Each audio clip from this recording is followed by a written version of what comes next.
Mbote bandeko oyo nyonso boza kolanda biso dans les 4 coins du monde bisika nyonso bozali na salue bino na kombo na Yesu Kristo mokonzi oyo azali vivant oyo azali les mêmes hier pe éternellement. Tozali lelo le 3 janvier 2021 na profiter de ce que saluer les corps de Christ en général. Bah, bonne année, bonne année, bonne année. Tokomi na mbula na sika, makambo pe ya sika.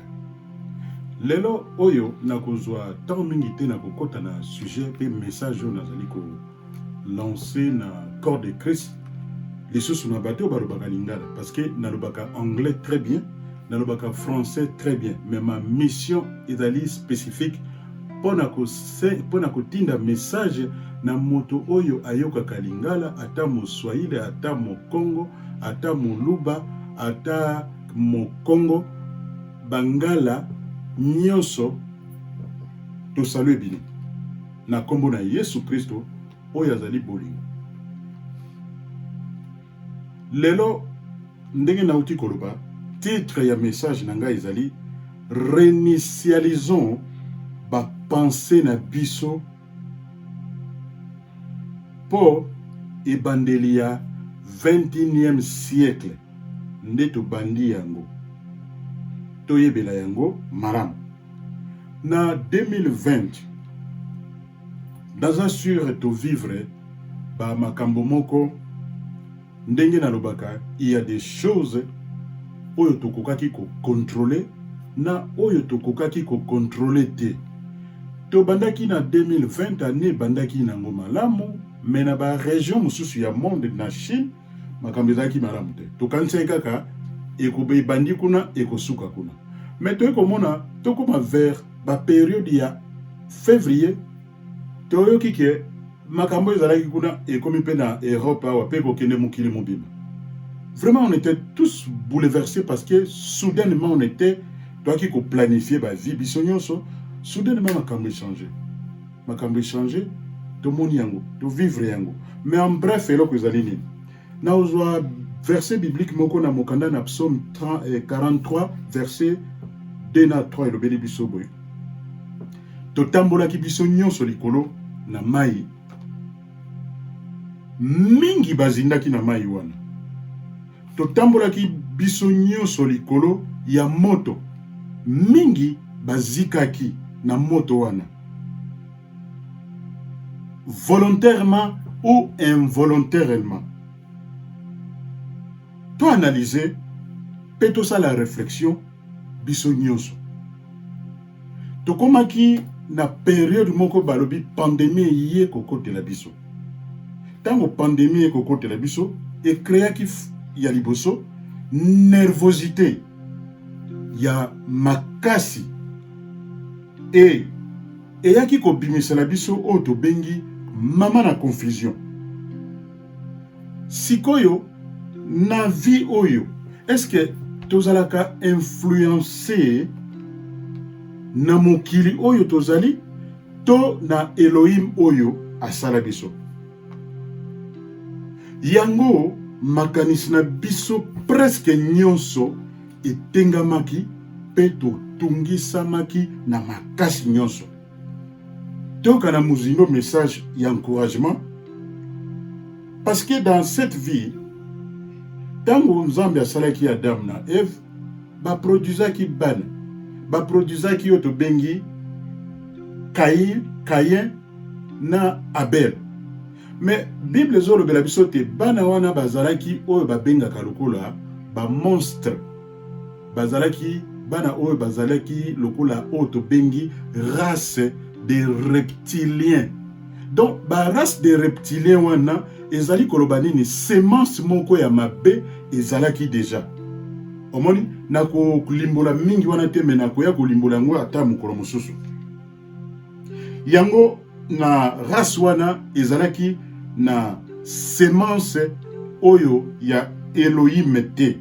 Ezalaki na semence ya makanisi ya mabe, habitude ya mabe, conception ya mabe, biloko nyonso ya mabe ezali wana totan toyokaka yango yango nakoki koloba te na pandémie oyo eyaki kobima awa ekoki kozala presque produit ya bato wana mingi bato wana baza na gouvernement na média na système ya éducation na musique na ba art na ba loisir baza na makambo ya ba monde des affaires baza na makambo kilikili yango monete les auto bengake monde pseudo intellectualisme yango neza ko détruire bato ebele mais to banga banini wana te balobi bato ya média pe système de média na masse ya média nde moto ezali ko influenceka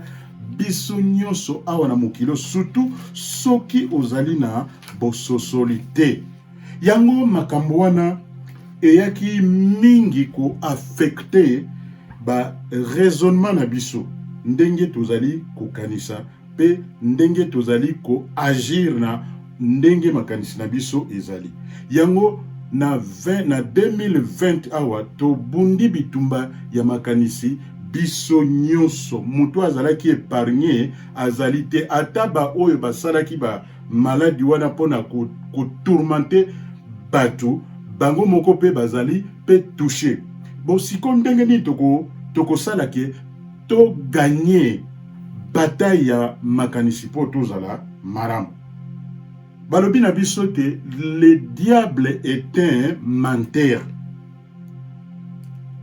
yende siko moto azali ko préfabriquer ou ko fabriquer ndenge nini bato esengeli ba vivre ba créaka ba prétexte à partir ya ba problème po bayela biso te bon sikoyo to créer bino problème biso toza na solution yango esengeli bosala boy est-ce que ezali ya solo comment toko vivre na monde oyo nzambe asalaki mais bato oyo baya na mokili awa mingi babandi ko déranger biso totangi na Ephésiens 6:11 tomoni place moko Paul akomaki chapitre verset oyo tango azalaki na prison tango azalaki na liberté te azalaki na prison azalaki kokanisa na profondeur ya makanisi na ye pe aye kolobela biso likambo oyo alobi te esengeli tolata ba arme oyo ye moko Elohim azali ko pesa na biso oto ko tiela biso oto ko sopela biso na 2 Corinthiens chapitre 10 verset 4 na 5 tomoni yango ke ba arme na biso na mokili oyo ezali ba arme naturelle te kasi ezali ba arme surnaturelle oyo ye moko nzambe azapesi biso mpona ko détruire ba forteresse nyonso ya vie oyo siko na koti na muzindo awa likambo na pensée na biso ezali boy nkolo Elohim alobeli biso boy alobi te nazali na pouvoir pe nazali na force ya ko détruire ba force ya ennemi nyonso na liboso na nga ekozala non existant. Est-ce que yo yebi maloba oyo victoire ekoyaka na vie na biso tango ya liboso to armé bomo na biso na parole ya Nzambe to résister les forces ya ennemi pe toye kozwa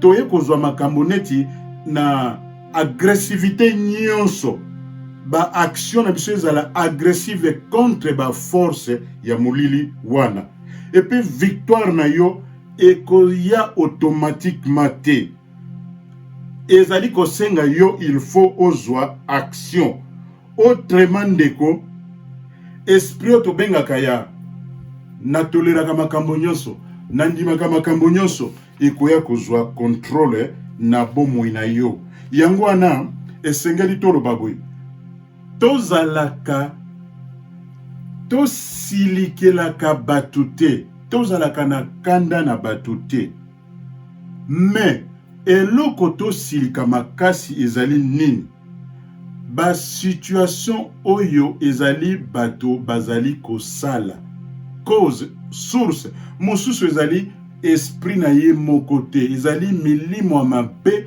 ekotaka mpe elataka bato ebele.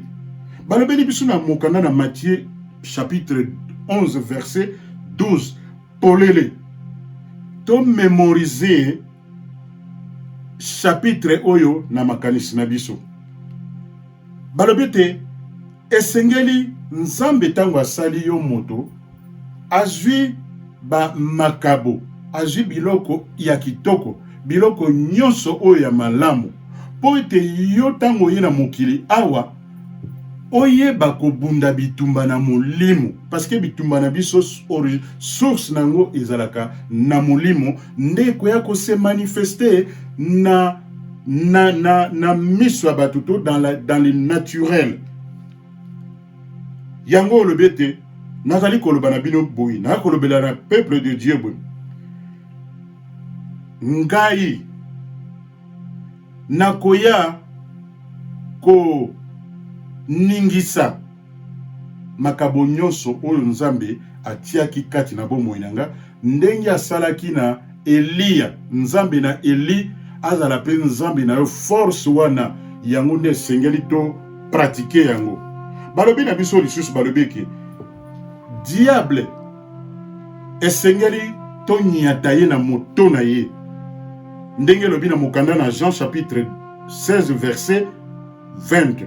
Elobeli biso polele toyebango na réalité diable to Satan azalaka na force moko te na bomoi, parce que azali créature oyo nzambe asalaki, Elohim asalaki ye, ndenge Elohim asalaki ye, ndenge pe Elohim asalaki biso na yo bato awa na mokili oyo.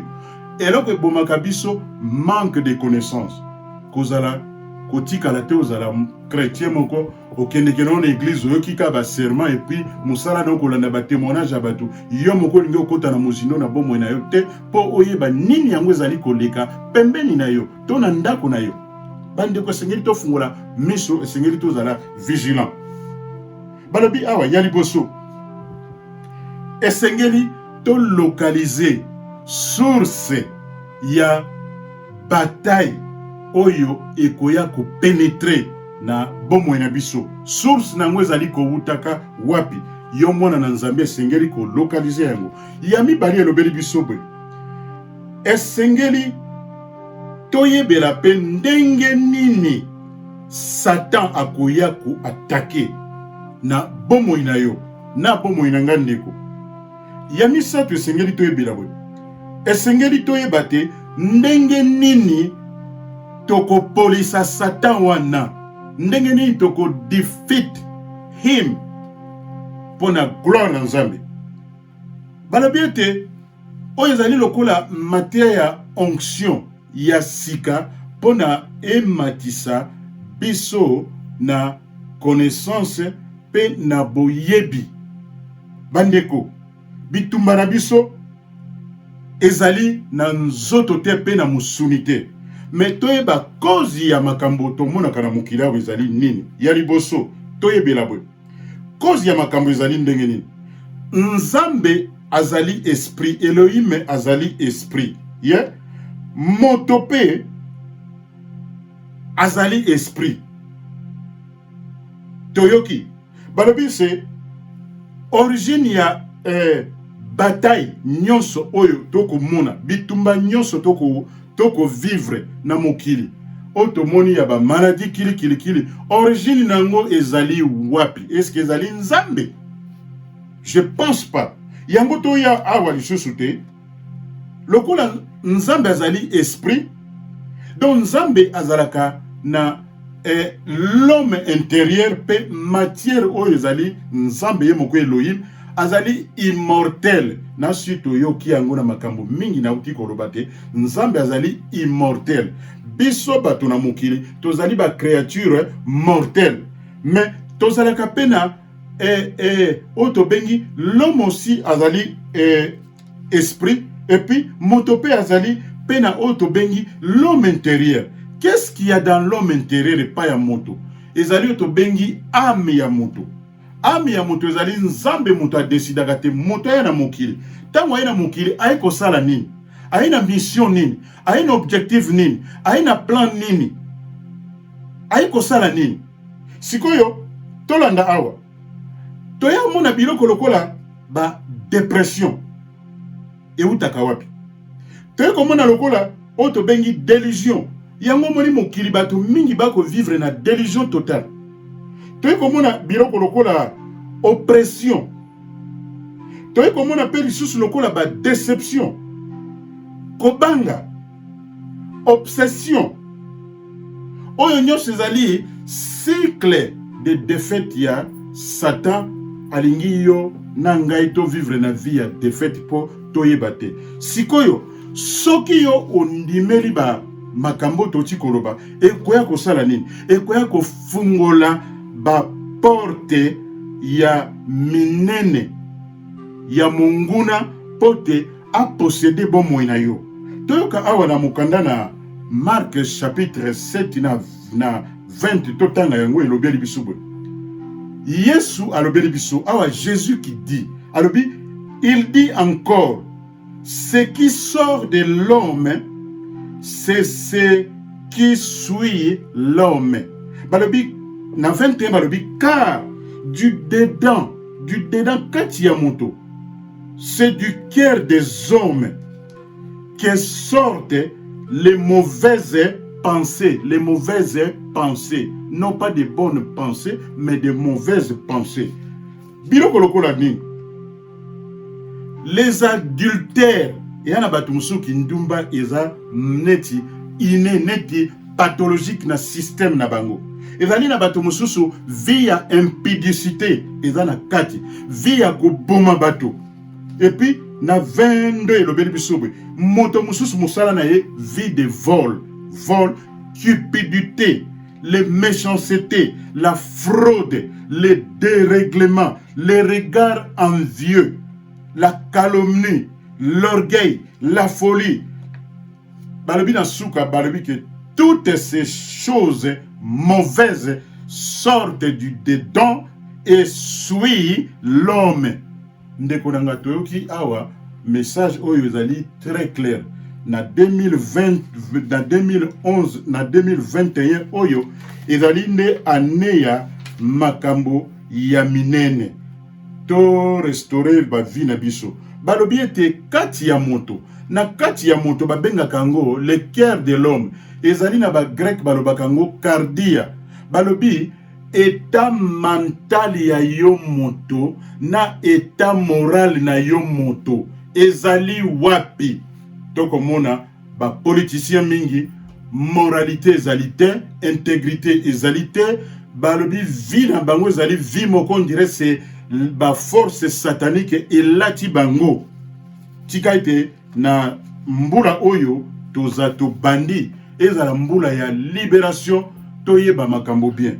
Vers la fin nazali kolinga koyebisa makambo misato o na kola tiaki kati na bomo inanga ezali boy biso oyo esengeli toyeba biloko misato oyo tokotisa yango na kati ya bomoto na biso po ete nkolo a examiner biso ye moko na malamu na mulimo mosantu na ye. Biloko lokola experience ya vie na yo ndeko ezali ndenge nini, ezali kotambola ndenge nini. Balobi démonstration ya vie na yo, est-ce que ozali kosala démonstration ya Nzambe to ozali kosala démonstration ya Satan po ete royaume na ye et continuer ko dominer batu na mokili awa. Balobi lisusu troisième point yali ba force nini to manifestation ya vie na yo ezali kotambola ka ndenge nini ndeko.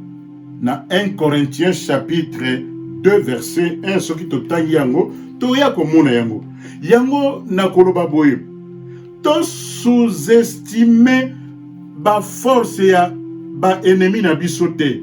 C'est réel. Moto azali ko sala lokola nini ko équiper bango ezali diable Lucifer na mama bokilo na ye. Toluka pe lisusu toluka toyekola ba capacité pe source ya force na bango soki totangi makomi na Nzambe malamu. Message nazalaki na yango wana balobi ete tosala confession ya mitema pe ya makanisi na biso po ete oyo balongi bitumba tozali kocontinue, oyo bakolonga bitumba te bakokita bakotikaka mokili oyo toaki na mokili oyo na bit moko réel tokende pa tokite mokili avant notre temps te. Bamama batata bandeko oyo bazali na motema ya malamu bolinga message oyo bo partager yango pe bosala bosabone na chaîne oyo ya biso moko pona ko informer, ko éduquer, ko lakisa bato le vrai chemin de la vie, c'est Jésus-Christ qui est la lumière. Je salue la famille Ekombolo, je salue la famille Massimango, je salue la famille Essale, je salue la famille Kombe Maman Brigitte, toute la famille, je salue les corps de Christ en général, Basi, Maman, Tata, Bovani dans les coins du 4 coins du monde, to sada salue bino na kombo na Yesu Christo. Merci pour na kolanda message oyo. Merci Seigneur Jésus-Christ. Amen.